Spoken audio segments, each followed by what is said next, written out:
Hello. This is episode 3 of the real estate investing series. And today I have my buddy here, my partner, my husband joining me. He's been very busy doing a lot of different things around here. And so he wasn't able to join me on the first couple of episodes, but we decided to carve in some time, even though he's still working on a project. He's going to sit down with us today. Yes. And we're going to be talking about buying REOs. Yes. REOs is real estate owned property or bank owned property. Mm-hmm. And we're going to get into a number of different things. And the last thing we're going to cover in this particular video will be our strategy. But first, we're just going to go over some highlighted things that we wanted to talk about. Yes. When buying bank-owned or REO properties. Yeah, one thing I want to say is you got to keep in mind that a bank-owned property, when a bank gets a property, they usually get the property back from someone who probably couldn't afford to make the payments, and they end up losing the property or whatever it was foreclosed on. And so these bank-owned properties, when the banks get these properties, they really don't want these properties in their books. You know, they want to get rid of them as quickly as they can, because guess what? Especially depending on the area, some of these properties can get vandalized, or people can break in and steal things out of the property. So the banks are kind of like, yeah, we want to get rid of this property. We don't want to keep it. We want to get somebody in there. And then what if they have to take care of the property? They don't want the grass to get too long and things like that. And so they have to kind of keep the property looking nice too. So banks don't want that job. Right. That's why bank-owned properties can be a hot commodity. Yes. Whether you're trying to get into this as an investor, yes, or you're trying to find a primary residence. Yes. So it doesn't just have to be for those who are trying to become real estate investors, although yes, your own home is an investment. Yes. It could also be for someone who is trying to just get their first home. A bank-owned property yes, is the way to go if you know what to do. Yes. And so the first thing we're going to talk about is finding these properties. Yes. There are a number of different ways to find bank-owned properties. Yes, it is. You have your real estate list. You could look up various places where you can get these real estate lists on the internet. You know, there are some in newspapers and other places. Yeah, when we would go, we had a number of different sources. Once we got into it, we sought out sources. Yes. And one of the main sources was, at the time, it was the Detroit newspaper, because that was our yes, market. And so they would have listed right there, big bold letters, foreclosure, right? Mm-hmm. And so we would look for properties. Of course, we would look for prices too, because we were already aware of certain market values for yes, certain areas. We would say, okay, this house is X amount of dollars in this area, so we automatically knew it yes, might be a bank-owned property. That's not the case all of the time, but a lot of the time it is. And so the newspaper is going to be a good source. Of course, yes, the internet. And then once you find, here, get this, most REO properties are listed with a local real estate agent. yes, And so once you find the agent of a particular REO, 9 times out of 10, they have some type of contract with the bank that is giving them that property to list, and they probably get them all of the time. Yeah, they probably have a list of properties, so that might not be that's not going to be the only property that they have, and so that's an excellent source. I mean, this person, you get in close to a person like that's a real estate agent, and they get these lists of properties. Guess what? That person can call you and tell you, hey, look here, I got several properties you might want to take a look at. You'll be the first one to get the information if you get close enough to them, you know. And so that's the way you want to go. You want to get close enough to where you can get firsthand pick at these properties. Absolutely. I mean, that's what we did. Yes. We had agents when we were in Southeast Michigan. We had agents who knew to call us before they called anybody else. Yeah. You know, they said, let's call these two, because they would take on a project like this. You know, some people are afraid of certain projects, yes, and we know how much we can do. We do, and we have bitten off more than we can chew. We'll talk about that later. when we talk about the apartment building that we bought, but that's a whole other video, a whole Yes. other subject. So it is a such thing as biting off more than you can chew. Yes. But with houses, we had already determined what we can handle. Yes. So we just kind of knew what to do and where to look and all of that. And so the next thing we want to talk about with REO properties is analyzing them. Once you set that initial appointment to go and see a house or a few houses, you want to have a few things in mind when you are going there to the property. Yes. You want to do some homework to determine the values of the homes in that area to even see if it's worth it. A good example is if the market value of the homes in that area of similar homes is like $65,000 and the house is being sold for like $50,000, that's not a good investment. You know. Exactly. You want to make sure you're getting a good deal. You know, like sometimes we would go through what's the website? Realtor.com. Yes. Would have REOs listed also, and so you can kind of get a feel for it, especially on a site like that, because you can look around and say, well, wait a minute, properties are going about this amount of money, this amount in this area, and so you kind of get a feel for what they're worth. You know, you want to make sure you're getting a good deal. You know, if it's an REO and the bank-owned property, like my wife said, if the houses in the area are going about $100,000, then you want to get that property cheap. You want to get it probably half off if you can. $50,000. Right. That's the kind of deals you want to look for. You know. Now it's okay to get a property. If it's $50,000, you're getting it for $35,000. If you're going to make that your primary residence, yes. If you're going to live there, it's a different story. So you've bought into equity, and you're like, okay, I'm going to get it at a discount because it may need some work done to it. But if you're getting it as an investment, that is just too close. It's too close. Yeah. The only way that's a good price, let me just correct that too. The only way it's a good price is if there's nothing wrong with the house. Yeah, you ain't got no work. Right. Other than just going in painting and cleaning up. If it's just painting and cleaning up, then it's worth it. Then if it's a $35,000 house at worth $50,000 or $60,000, then that's cool. You know, that's a good deal. Because we did see a house like that one time down south. There was a house that was pretty much a new house, and it was sitting on a lot of land.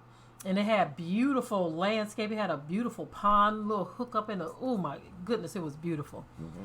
And the value was definitely there. The problem with the house, it was filthy. Yeah. It was a lot of junk and garbage left there. You could still tell it was a new house. Yeah. It just fell into the hands of some trifling people. That's all. Yeah. Okay, but we were able to see beyond this. Say, wow, this is a fairly new house. It has a beautiful wraparound porch. Look at the land. Yeah. I think it was like 13 acres. Had a beautiful pond with koi. I mean, it was absolutely stunning. It had a powered barn. I mean, a huge barn. You know, but the house was filthy, and the barn, they left a lot of junk in there too. And so we knew automatically. We said, okay, the market value is the value is definitely there in the market. They were only asking about how much for that house. I think it was $67,000. $67,000. And it was worth about $150. It was worth about $150. That deal was in, but before we could even get a word in, called the realtor. We left the place, called the realtor. He told us we can go in there and check it out. We went in and checked it out. As soon as we got back in the car, called him again. He said, "Oh, we got a buyer already." We were like, now, see, with this one, man. At that time, this was some time ago. This is when we were looking to sell our previous home and buy more land. So we were not looking at that as an investment. We were going to go in there and do what we had to do, clean it up, and move there. Yes. You see? And so when we saw that, we were like, man, after you clean all this mess out of here, you know what I'm saying? All this stuff and junk that these people left behind. The house also had a ton of mice in it. I mean, you could see the mice just walking up on the curtain rods and all that kind of stuff. And so we knew that we would have to do a clean overhaul in there because of all the garbage and junk that was left in there. We were going to go in with masks. They had chiggers. Remember those chiggers? It was something going on in the house. We knew we were going to have to go in there, fumigate and do all kinds of things. But we saw the fact that it was just a house owned by some trifling people that just needed to be cleaned out. And I'm telling you.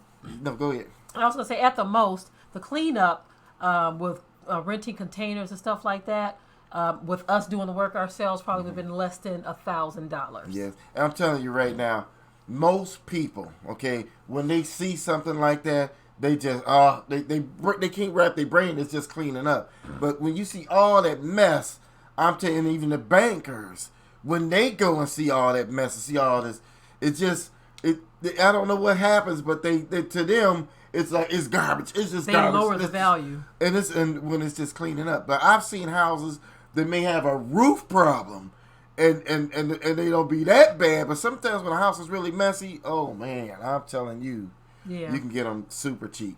Yeah, so we learned how to look at how the banks view things. They Yes. just don't want to deal with it. Yes. Okay, and so market value of the area, that was one thing that you want to determine. Yes. And can you do the work? That, I mean, we touched on that when we Yes. said that this particular house was just a cleanup job, right? Yeah.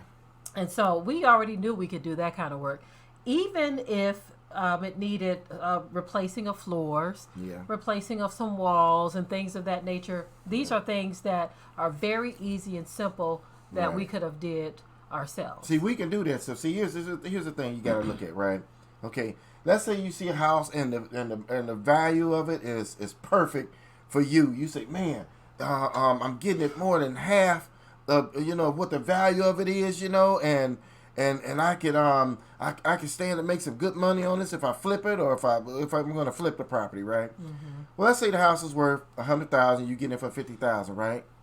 You say, okay, that's cool, but the house needs a roof, and you say to yourself, okay, it needs a roof, and then you go down basement and it has foundation problems, right? Well, then you're saying, well, I'm not going to do that work. I can pay somebody to do that work. Okay, but now if you pay somebody to do that work, guess what? Now that cost can get up there. You could be spending close to $20,000 to get that roof and to fix that foundation. Yes. Not to mention if you got other work that need to be done in the house, because if it's a roof leak, guess what? It's going to be floor problems, no doubt. There's going to be ceiling problems. All that stuff's going to need to get repaired, right? Mm-hmm. So you got to keep all that stuff in mind. So the cost can get up. So now that because you got to pay somebody to do that work, now that ain't even worth it anymore. Right. But if you know how to do that work and you go in, now you still got a good deal. Because get this here. Let's look at plumbing, for instance, right? Mm-hmm. Let's say we purchase a house and the house needs plumbing. And I say to myself, well, I'm a plumber. I could do the plumbing, right? Mm-hmm. Well, plumbing parts, literally, you can get enough stuff to plumb a whole house for under $500. Literally, that's how cheap the stuff is, right? So, depending on the size of the house. yeah, too. depending on the size of the house, though. But you going in and you replacing pipes and doing all that kind of stuff. I can go in and do that stuff for under $500 and get most of the plumbing fixed. Literally, it don't be that bad to spend that kind of money on plumbing. Mm-hmm. It usually be $100 or $200, okay? But let me explain something to you, though. I'm doing the work, so it's cheap. Now, a plumber will come in. He's still going to spend only about $200 in parts or whatever, right? But his cost going to be through the roof. He's going to be $2,500, $3,000, because we used to hire plumbers to... After a while, he did it himself. After a while, I said, this ain't gonna work. Now, keep in mind, when he's talking about plumbing parts, he's not talking about the toilets and the sinks and stuff like that, because that's a whole other element. Right, he's talking about the piping. The piping, like the shut-off valves and the piping that goes in the drain pipes. Sometimes you may have to replace drain pipes and things like that. Mm-hmm. And so, but a plumber will come in. I'm telling you, their prices will be through. I had one little spigot that was coming from the shut-off valve coming from a toilet that I needed the plumber to fix one time, right? And I said, give me a price on that. And he came back, about $250. I said, $250? I said, I'm looking at it. I said, okay. I said, well, I'll let you know if I'm going to get it done. I went down basement, saw the pipe coming out as an elbow. That was actually $375. Oh, I remember the job you were talking about. That's right, it was $375. Let me tell you, I went down there, I saw the pipe going under the floor from the toilet, and I saw it coming up through the floor and hooked to the toilet. I saw what a leak was. I said, what's like a little straight pipe like this, an elbow going up there, a shut-off valve, and I said, let me go price this up. When price it up, the stuff cost me less than $20. Mm-hmm. I said, let me get me a wrench. I got me a wrench, took that thing, just put it on there. I said, man. And it worked out. I said, you know what? I just say $375. I said I'm gonna be doing this plumbing. I'm gonna learn this plumbing myself. Yes. Because it's like I said, that little. Now imagine if it was something major. I'm telling you, there are times when we were in real estate where we did pay plumbers to come in and do things, and their bills would be ridiculous. $2,500, $3,000. This is back in the days. Yeah. Okay.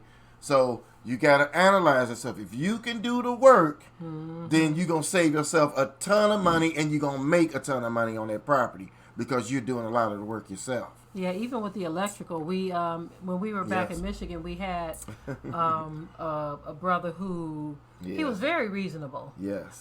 It was still kind of costly, but he was reasonable compared to other electricians.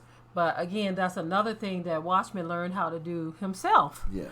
So that's no longer something that we would have to pay someone for. So when you're buying REOs, you want to determine light fixtures. You might be able to do those, okay? Yes. But wiring, that's a whole other thing. Yeah. But when you buy these properties, you want to make sure that this is something that you can afford to have done without chewing away at too much of the equity, or you can do it yourself. Yes.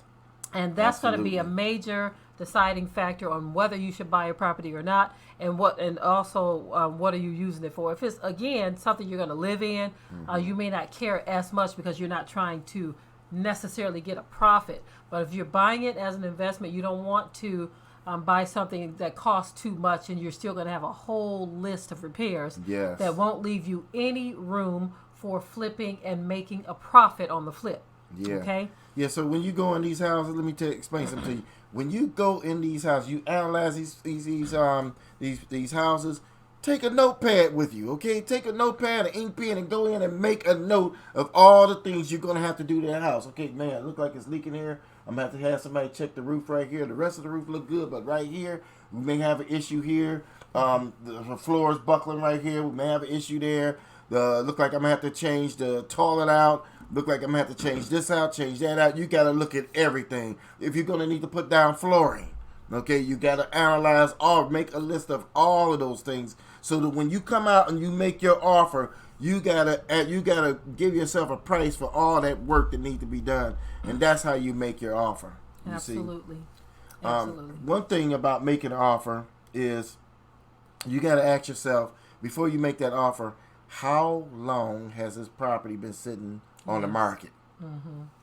Yeah, that's a big deal, and we'll get into why, because that is going to determine your next move. Yes, especially with an REO. Yeah.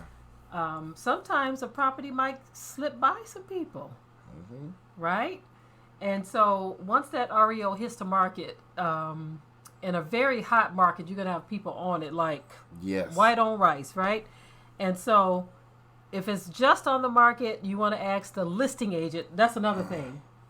We like to get in touch with the listing agent on properties like this. The listing agent. Even if you have a realtor that you work with that makes all your offers for you, if it's possible, because sometimes it's not always possible because it might be a property that's a distance away. But if that's not the issue, you want to get in touch with the listing agent because the listing agent already has it in their mind that they want it double dip. Yeah. That in mind, they want to be the lister and the seller of the property, so they're going to get that double commission. That being said, that agent might, if they get an offer directly, and if they get another offer from someone else that has another real estate agent, they're going to push for the offer that they've submitted. You hear that? That's just the way it is. That's how it is, yep. Maybe it shouldn't be that way. Maybe it should be a fair process, but we know how these people think, and most of the time they want to be the lister and the seller, the buying and the selling agent. That being said, if you really like a property and you want that property, whether it's for your family to live in or as an investment, you definitely want to get in touch with the listing agent of that particular property and make your offer with them. Yes. Yeah. Now, there are some... You could have a favorite real estate agent you like to work with, but I'm telling you, you better go directly to that listing agent and deal with that listing agent because, like my wife said, your agent that you deal with on a regular basis can go and make an offer for you, but that listing agent be like, yeah, I see that offer, but You know, I want somebody that's gonna come directly to me so I Right. can hit that double dip. You know. It is what it is, y'all. Yeah. It is what it Yeah. is. We can't change the way these people operate in business. Yeah. When you know how they think, you have to understand that when you're entering into the process. Yes. Now there can be issues where the listing agent gets several offers of their own. Yes. Okay, where they themselves have 3 clients who have submitted offers to them. So at that point, it's like the best offer is going to win. Now, we've been in situations like that before as well. And they're not allowed to tell you what's going on with anybody else's offer. Mm-hmm. But do they always abide by that? No, they don't. Okay. Now, we ourselves, we don't ask. At the most, we'll ask, are there any other offers? And sometimes the agent will say, oh, yeah, we have several offers. So you want to submit your best offer. But we have had situations where an agent would have told us that the other person's offer is contingent on getting a bank loan. And so if you have cash for the offer or you have another funding source or whatever, you might do better. They may say something like that. They're not really supposed to tell you though what's going on with other buyers, but some agents do because they want to submit the best offer because their goal too is to get it off of their books. They want to get these properties sold as quickly as possible. So with all of that being said, when you know how long a property's been on the market, you can determine too the best way to make an offer. Okay. Yeah, because what if the property's been on the market for a year, a long time like that? That bank is looking in their books. They like, okay. We got to get this one out. We got to get this one out. And so you got to think about that, right? So then that means you could come down low, and they may accept your offer. And we've done that before too. That was one of our strategies. Yeah. Right there. Okay, now this is where we're going to share one of our secrets with you. Yeah. When we have seen that a property has been on the market for a while, and it may have even experienced a price reduction, and we've done our homework, we've determined that the area is worth it, the house is worth it. We've looked at the work and every other thing that we talked about, our ability to handle this. When we've looked at all of that, Watchman and I, we were not afraid to lowball. Yeah. We would throw an offer so low at the bank because we already know how they think. We already know. And not having a lot of interest in the property, we would say, okay, I remember one particular property we wanted so bad. It was on LaSalle Boulevard in Detroit, in the Boston Edison area. Beautiful home, 3 stories.